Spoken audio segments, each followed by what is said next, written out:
Ibu, Bapak, Saudara dalam Dhamma, marilah kita merangkapkan kedua tangan di depan dada untuk menghormat kepada Guru Agung Buddha Gautama. Namo tassa bhagavato arahato samma sambuddhassa.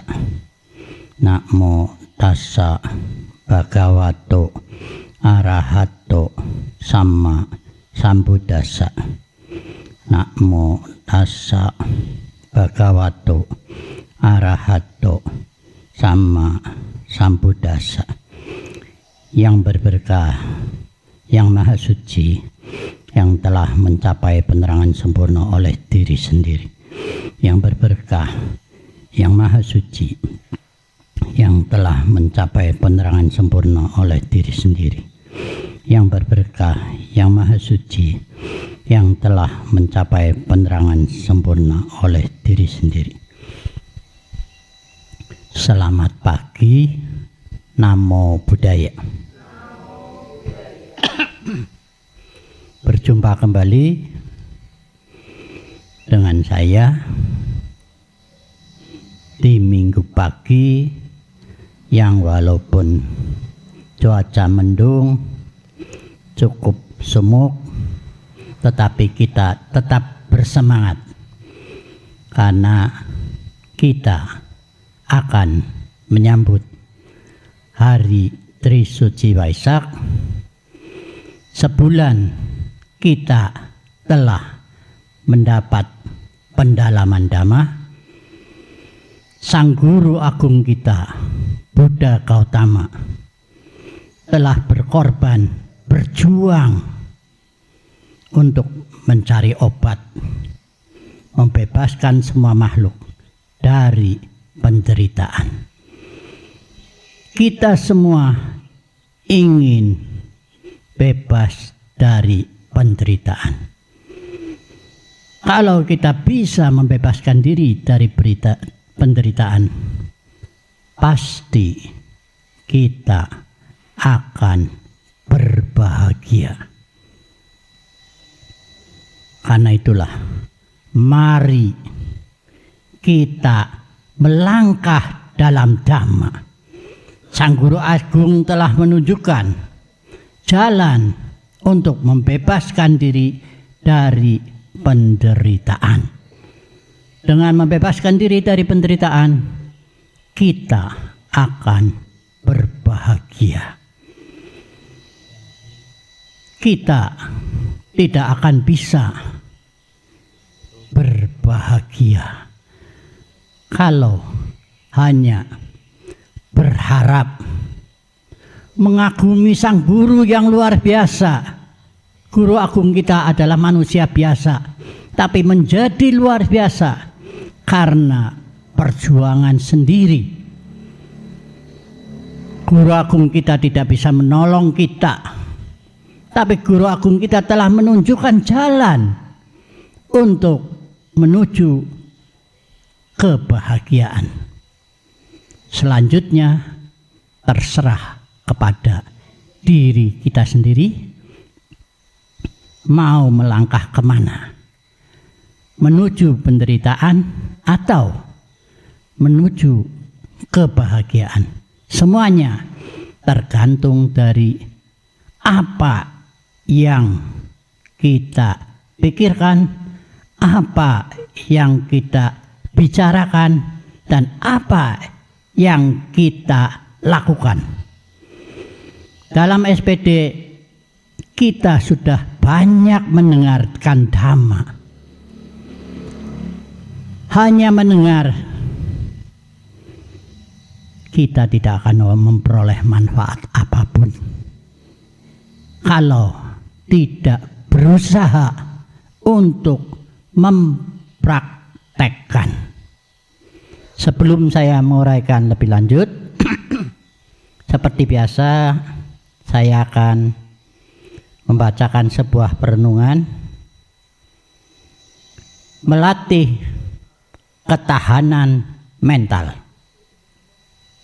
mengarungi kehidupan merupakan pembelajaran belajar dari kenyataan hidup. Setiap hari adalah kesempatan untuk belajar, berusaha memperbaiki diri, jaga mata, telinga, dan mulut. Saat sedang panik, sedang marah, janganlah mengambil keputusan. Tidak akan menemukan solusi yang baik. Ketika seseorang dalam masalah, jangan putus asa. Masalah harus dihadapi.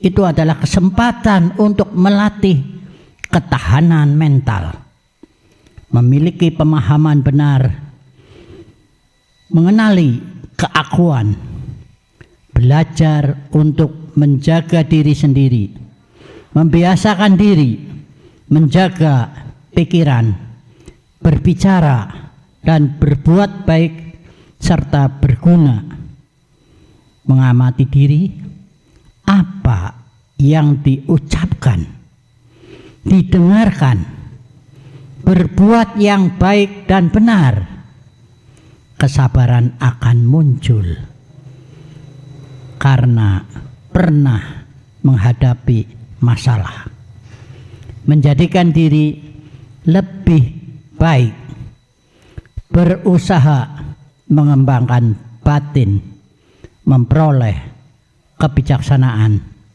menikmati kehidupan tenang, damai, dan bahagia. Semoga semua makhluk hidup berbahagia.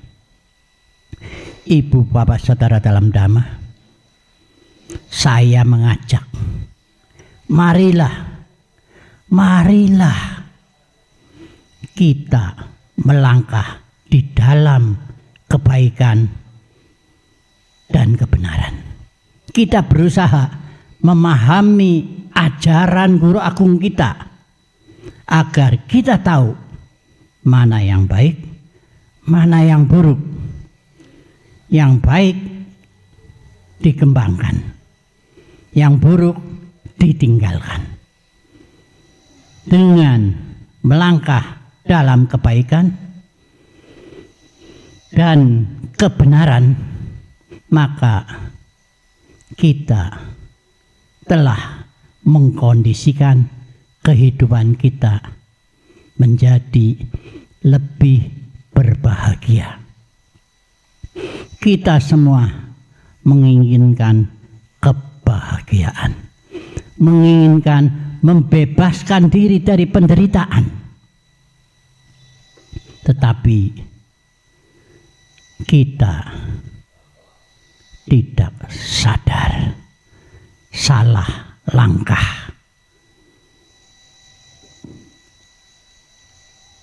Apa langkah kita yang salah? Hidup mempunyai keinginan adalah wajar, asal jangan hanyut dengan nafsu keinginan. Terhanyut dengan nafsu keinginan menimbulkan banyak keinginan. Satu keinginan saja kalau tidak kesampaian, kita akan kecewa. Kekecewaan menimbulkan penderitaan. Apalagi kalau banyak keinginan. Marilah kita berusaha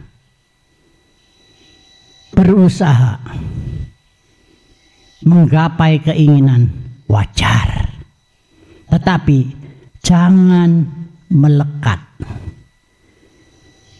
Kita berjuang ingin memperbaiki kehidupan, mengejar materi, boleh, wajar. Tapi kalau kita belum memperoleh kesempatan, jangan hanyut dengan perasaan kecewa. Oh, ini kondisi saya saat ini. Terima dengan kepuasan hati. Tetapi menerima dengan kepuasan hati bukan berarti kita pasrah. Kita terima, kita merasa puas. Walaupun kondisi kenyataan belum sesuai dengan apa yang kita inginkan. Berjuang, berusaha, tetap apa yang kita terima saat ini adalah buah karya kita yang sedang masak, yang harus kita terima. Karena itu, pahit ataupun manis, nikmatilah. Tetapi kalau kita menikmati dengan perasaan kecewa, mungkin kita berawal dengan terpaksa menerima. Tetapi kalau sekali kita berani menerima, sepahit apapun kenyataan, esok lusa kalau kita menghadapi hal yang sama, menerima kondisi yang sama, kita akan lebih tenang. Kita masih menderita, tetapi jangan hanyut dengan penderitaan. Penderitaan atau bahagia tidak lebih, tidak bukan. Itu hanyalah permainan dari pikiran kita. Agar kita tidak terhanyut dengan pikiran yang tidak baik, pikiran yang menimbulkan penderitaan, marilah kita sadari apa yang telah ditunjukkan oleh guru agung kita, Sabeh Sankara Anicca. Segala yang berkondisi adalah tidak kekal, tidak kekal. Jadi sepahit apapun kenyataan hidup ini, tidak kekal, pasti akan berlalu. Hidup adalah duka. Walaupun saat ini kita menderita, berpisah dengan orang yang dicintai, berkumpul dengan orang yang tidak disukai, itulah duka. Tapi duka bukan hanya yang tidak baik, hanya yang tidak menyenangkan. Yang menyenangkan pun duka. Berkumpul dengan orang yang dicintai, itu pun duka. Kenapa? Duka ada yang menyenangkan, ada yang pahit.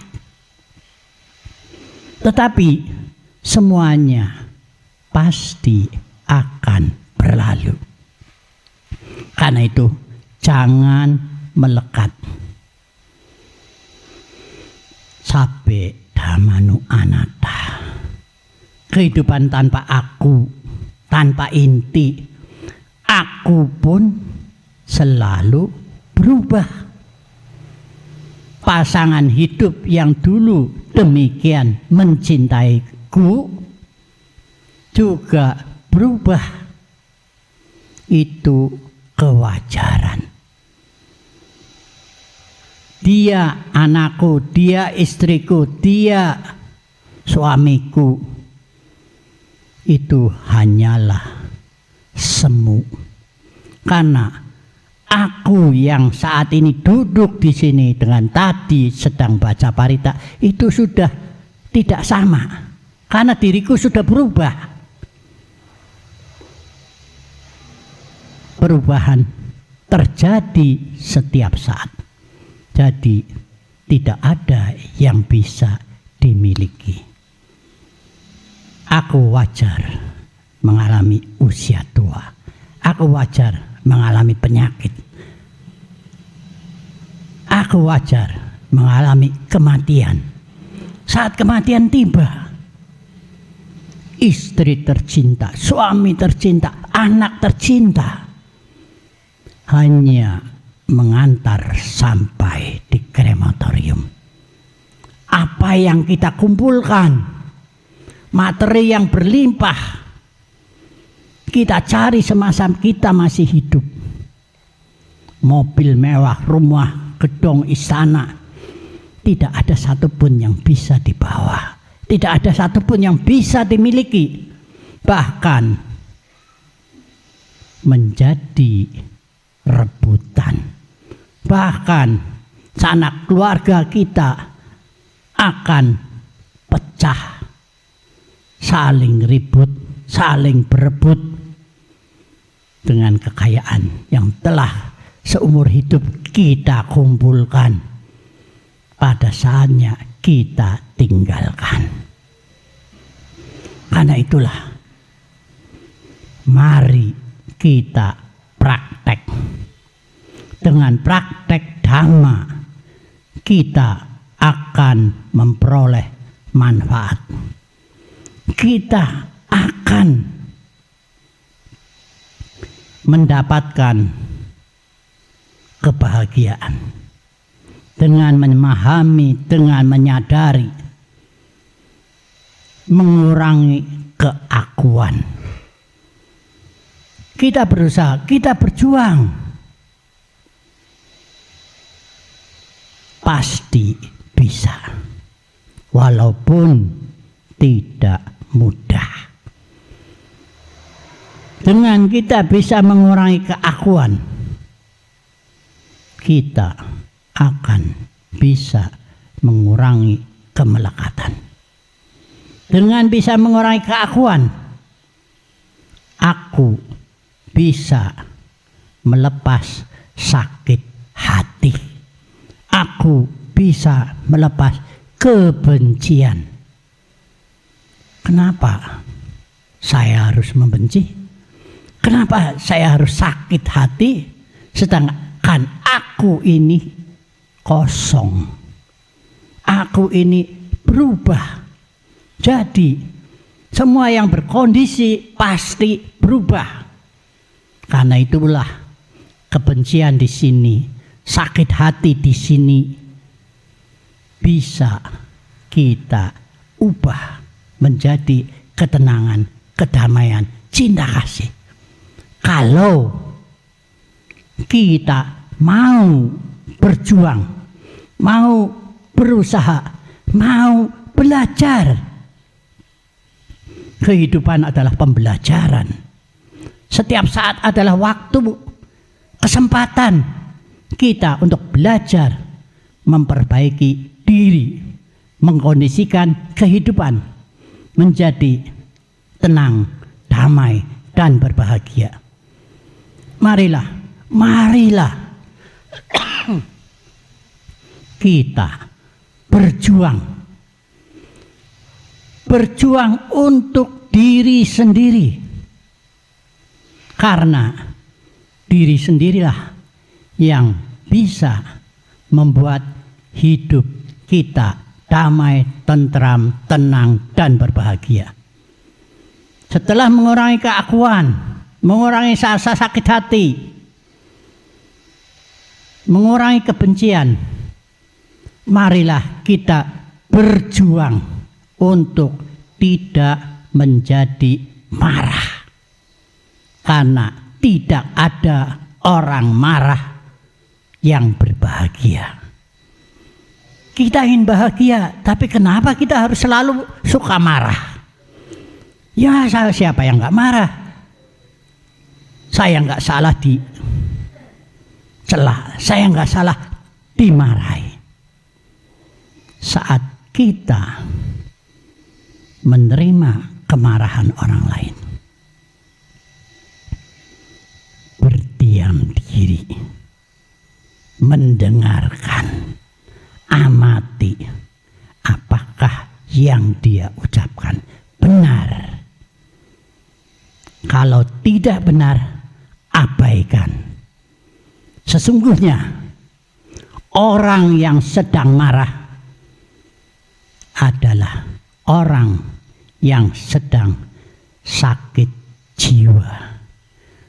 Orang yang jiwanya terganggu. Apakah kita bisa praktek untuk tidak ikut marah pada saat dimarahi? Apakah bisa? Angel, sulit, tapi saya katakan bisa. Kenapa saya berani mengatakan bisa? Bukan. Itu di depan pintu ada orang camping ketawa sendiri, dan pada saat kita jalan keluar, tiba-tiba orang itu menuding kita, kamu luar biasa, mau apa ini. Apakah kita mau ikut marah? Tidak. Malah kita ketawa, mimpi apa aku semalam dimarahi orang dengan gangguan jiwa. Nah, tadi kan saya sudah mengatakan, orang yang sedang marah adalah orang gila, orang dengan gangguan jiwa. Kalau kita bisa menerapkan pemikiran itu, oh, dia orang dengan gangguan jiwa. Apa yang kita lakukan? Tinggalkan saja, jangan ditanggapi. Tapi memang menurut ilmu kejiwaan, sesungguhnya orang yang sedang marah itu memang orang yang sedang gangguan jiwa, hanya tingkatannya berbeda-beda. Kalau orang yang marah-marah ketawa sendiri itu sudah kelas berat. Nah, kalau kita bisa menerapkan pola pikir kita menganggap orang yang sedang memarahi kita adalah orang dengan gangguan jiwa, maka kita akan lebih tenang, damai. Angel, ya. Sulit, ya. Tapi bisa tidak? Bisa. Sekali saja kita bisa praktek demikian, diam, pura-pura budek,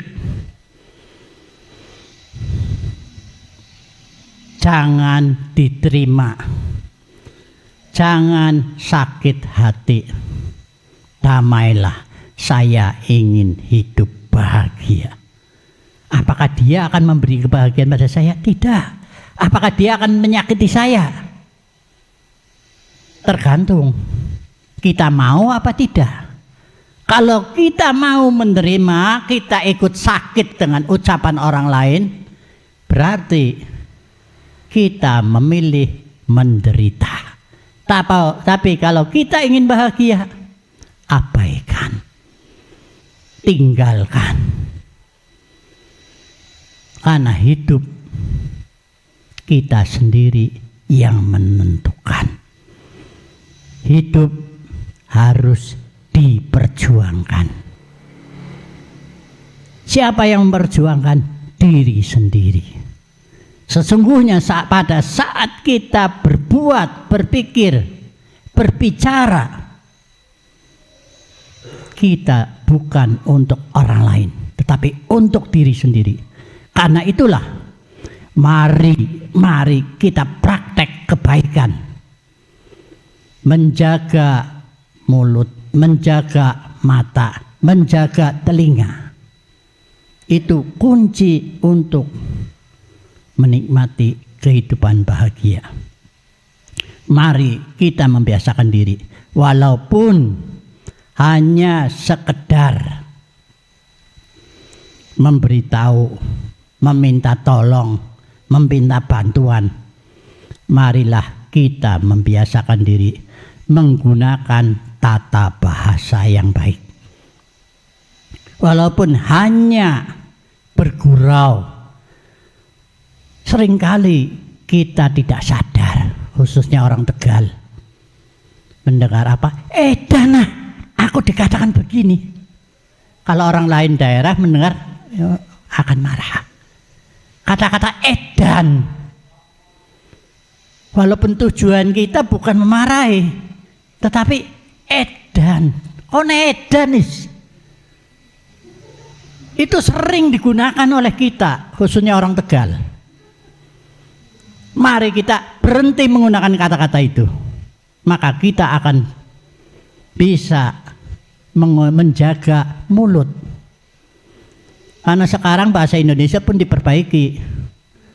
Orang gila tidak menggunakan sebutan orang gila, tapi orang dengan gangguan jiwa, ODGJ. Itu adalah untuk membiasakan diri menggunakan bahasa yang baik. Dengan kita berusaha praktek sekecil apapun, kebiasaan jelek dikurangi, dihindari, apa yang kita lakukan akan kembali kepada diri kita. Hukum alam, hukum karma tidak akan keliru. Apa yang kita tebar, apa yang kita taburkan, apa yang kita tanam, pasti akan kembali kita. Tidak akan dipanen orang lain dan tidak akan dapat dicuri oleh siapapun.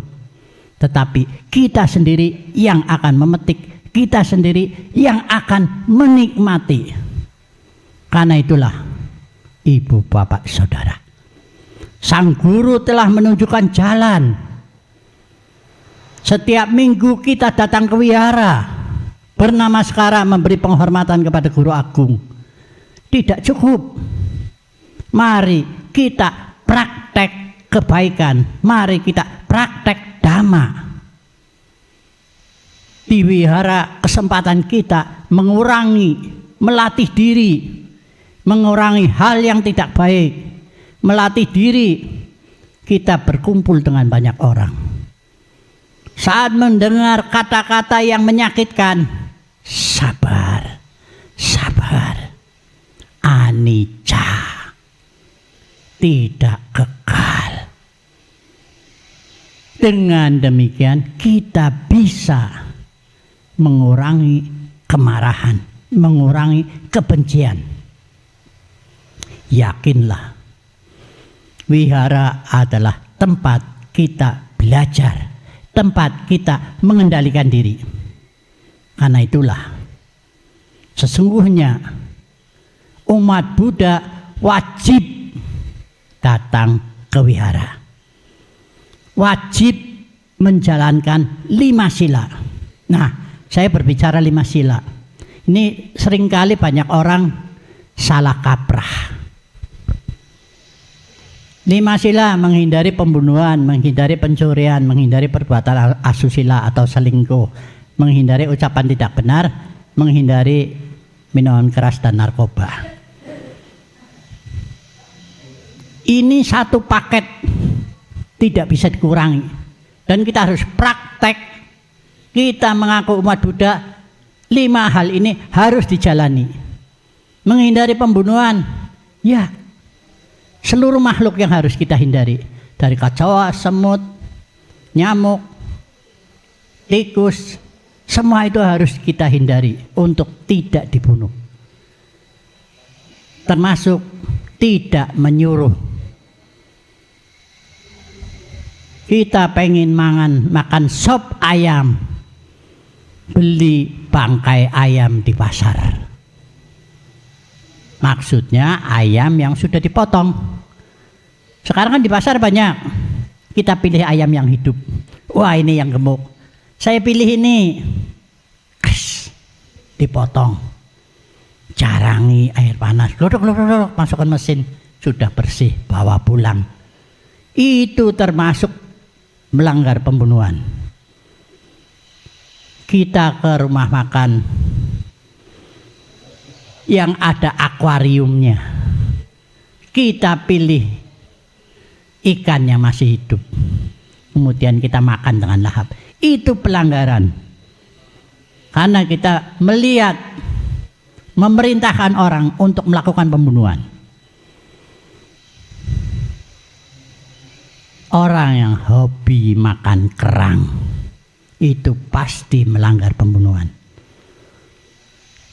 Kecuali beli kerangnya di mall yang sudah tanpa kulit. Beli kodok di mall yang sudah mati, itu masih bisa.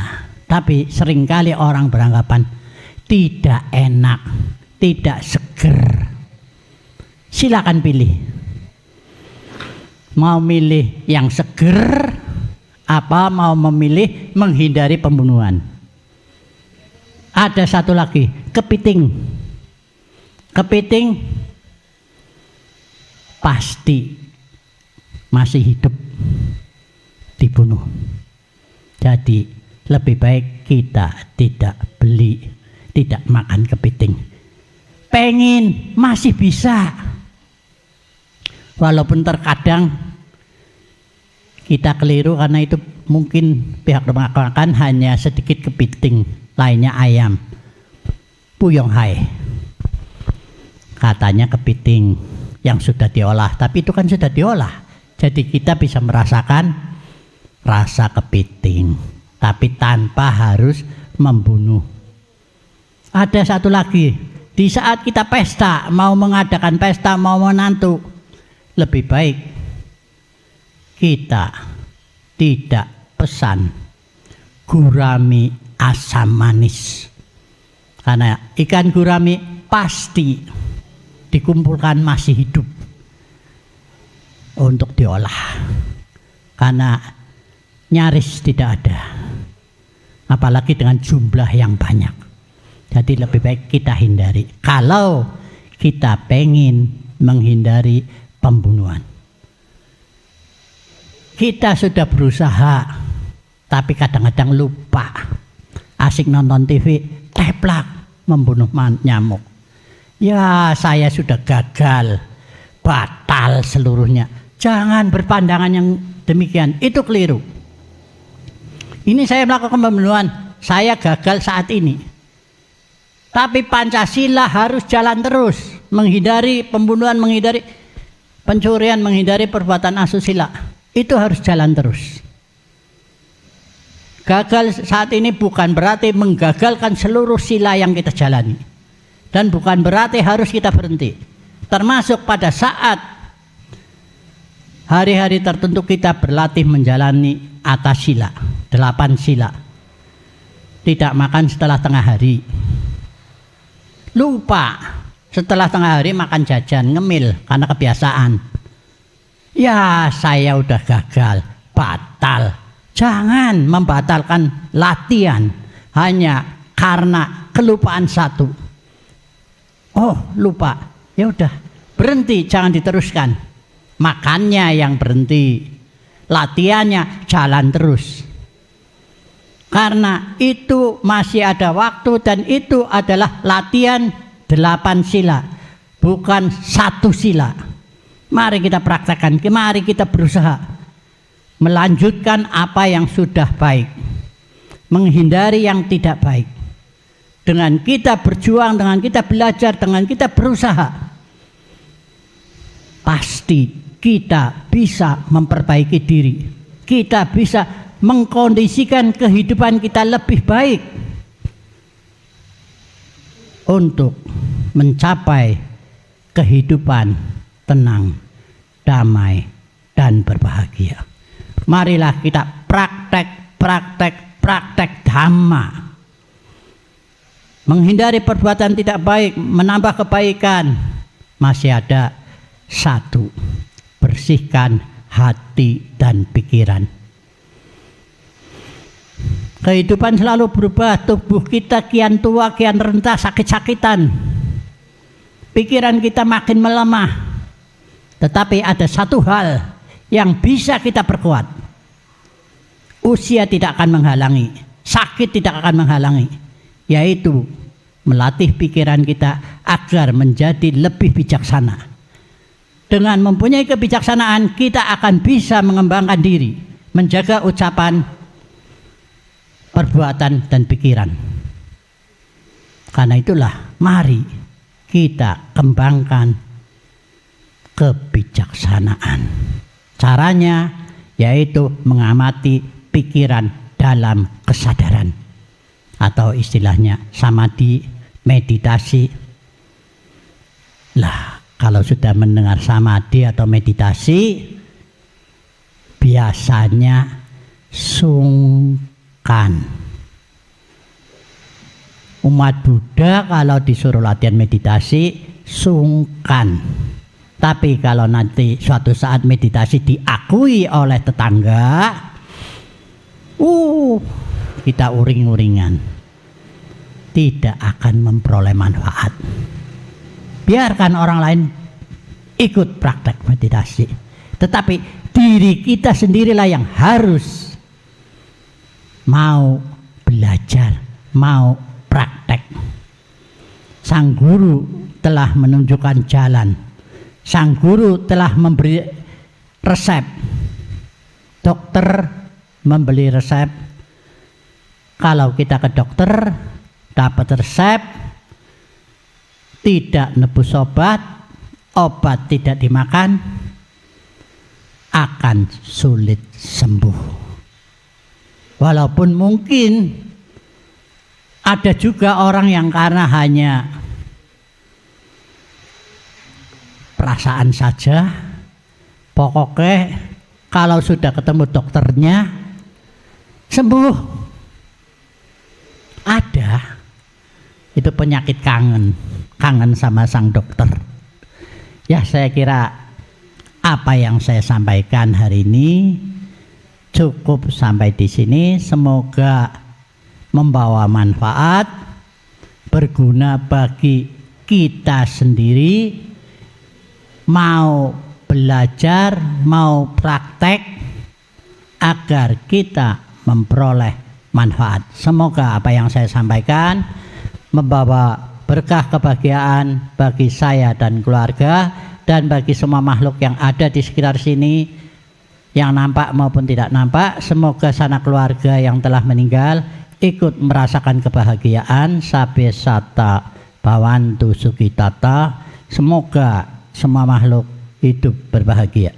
Sadu, sadu, sadu.